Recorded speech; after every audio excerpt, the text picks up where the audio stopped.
story. It was the year 2000. A Friday morning, my newspaper editor called. Jennifer, how quickly can you get to northeast Iowa? More than a dozen twisters went through. I fumbled my glasses, slipped on blue jeans and tennis shoes, kissed my husband goodbye, and grabbed a stack of notebooks. In less than 2 hours, I was in Dunkerton, Ohio. Or not Ohio, Iowa, sorry. The town had been turned upside down by a tornado. The morning sun cast an eerie, happy glow over the sand and twisted innards of people's lives. I remember with startling clarity how a John Deere tractor, caked with mud, sat atop a barn rather than inside it. I stood on a woman's concrete front steps that led to nowhere but the sky. I saw a little girl's Sunday dress draped in a tree. I helped some guy pick up photographs and manila folders strewn in his yard. He didn't know what else to do, neither did I. And shows a picture of like a storm. I gather all the facts for my story: deaths, injuries, houses destroyed, buildings demolished, and I went looking for the helpers. Their stories would be the stories that would give someone hope.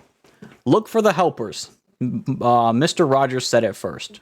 When I saw a boy, and I would see scary things in the news, my mother would say to me, "Look for the helpers. You will always find people who are helping."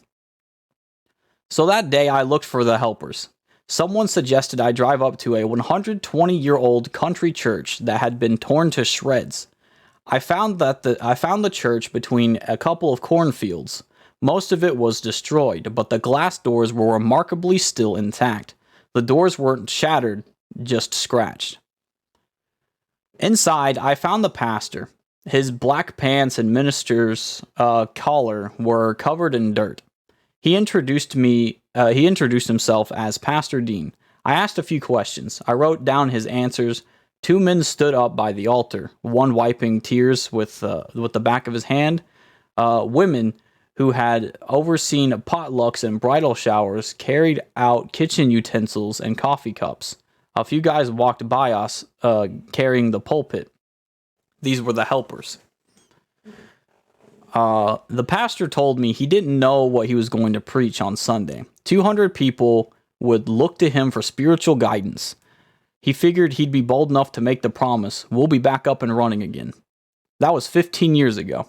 I always wondered if his words about rebuilding the church were the product of wishful thinking or stubborn faith. A while back, I called around Dunkerton to find out. The new pastor, Bill, told me the church made good on the old pastor's promise. The church had rebuilt itself after all. My heart quickened. It was like an affirmation that a storm can't destroy everything, like it can't destroy hope. Pastor Bill told me it hadn't been easy. The pastor said he once heard a therapist speak about the difficulty of divorce, and that there was only one effective way to deal with it. The only way out is through. That advice, he said, also works for anyone in the middle of a storm. The pastor said that through hadn't been easy in 2008. A second tornado hit the church, causing $65,000 in damage, but they made it.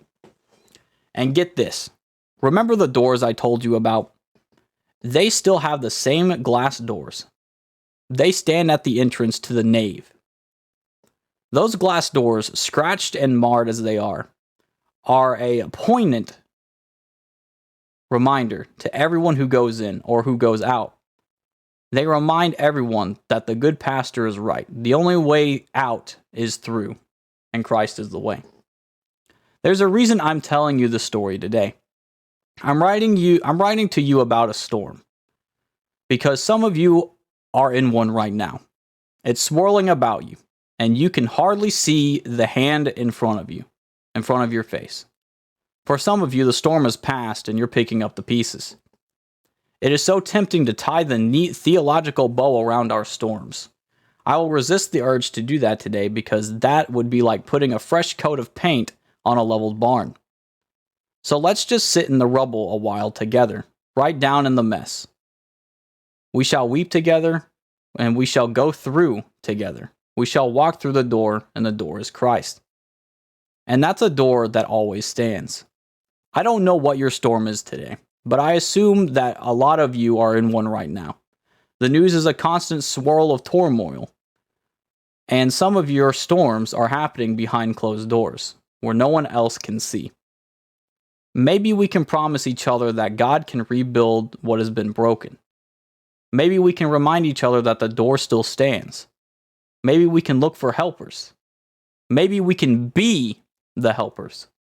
Maybe we can remember that God is greater than our roughest storms.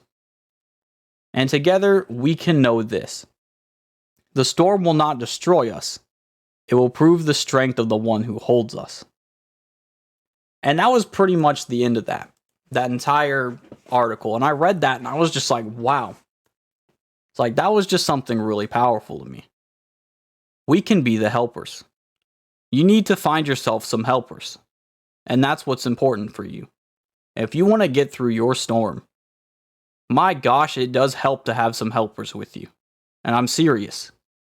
It has helped me get through my storm. Without the helpers, I probably would have fallen into a giant depressional pit, anxiety, anything that you could think of that just fits into there, you know? Thank you for following. Thank you for the follow. I appreciate it. I'm going to call you NP, but thank you, NP. But you need to find some helpers. And that's why it's important to find the people in your life that are going to help push you forward. A lot of the times we find ourselves in these mucks, these crazy showers, these storms that come flying in out of nowhere. A lot of the times you get stacked up with hurricanes. Some people get through hurricanes in their life. And then they feel like, oh, I'm only in the eye of the storm. There's still more of the storm left. And you know, treasure the eye of the storm that you're in. Treasure it. It's important. Get some helpers to help you out. Don't take stuff like this on alone. If you take stuff like this on alone, you're going to fall on your face. That's just how it is. You can't do this alone. You can't take life on alone. A lot of people think that they can be a lone wolf and take it all the way, but you can't. It don't matter how old you are. It doesn't matter how many times it's worked for you.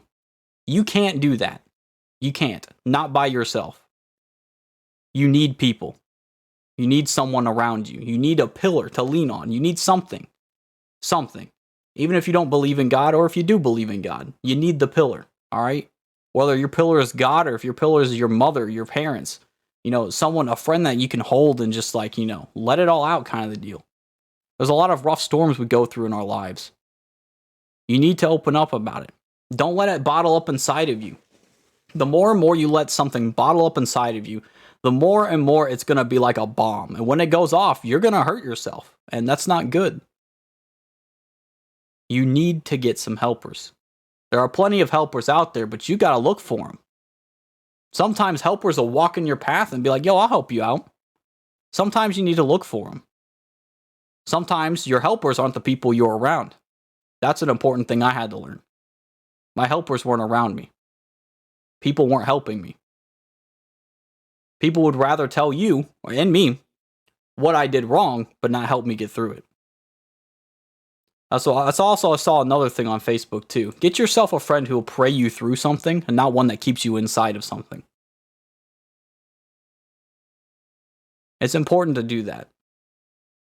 I had to struggle with that a lot. That's what I struggled with literally this week. And I've learned a lot from it.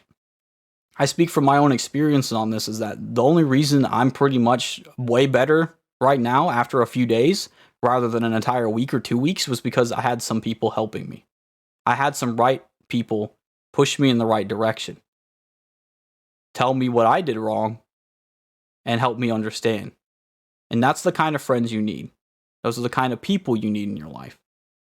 Whether it's your family, your friends, you know, maybe even someone that you care about, you know. Maybe they not be your friend, but you know that they can help you. Leaders, guidance, you know. We have a lot of things wrong with us, all right? We're human, though. And here's the thing, too. I'm going to say this, too. Stop trying to be perfect. You know, if you chase perfection, you're going to chase a storm. You're basically chasing a storm. And when you try to hit that perfection spot, you're going to create a storm in yourself, trying to be perfect. Stop being perfect. Stop trying to be perfect. Perfection is not possible. You're not Jesus himself. Stop trying to chase perfection. I don't know who needed that, but I just felt like, man, that was put on my heart. And let me tell you something. I didn't write anything down. I didn't write a thing down. I truly feel like that was God speaking to somebody, or someone speaking to you. God speaking to you. You're feeling that on your heart. I didn't write it. The only thing I said I was going to do with this at the beginning was I was going to talk about a little bit of my story. I was going to talk about the article, and that was pretty much it. That was all I was going to talk about. So I don't know who needed that. I don't know who needed that stern. If I stepped on your toes, I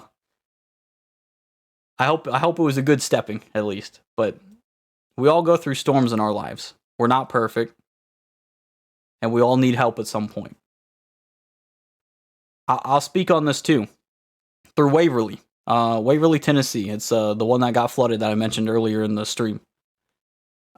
A lot of people are helping other people out. There's a lot of people who lost a lot, you know? And honestly, I think it's important that you get some people to help you out. Because you never know. Listen, you can run on being all by yourself for as long as you want. And it can work for a really long time, but at some point, it's going to go poof. And then you're going to need your help.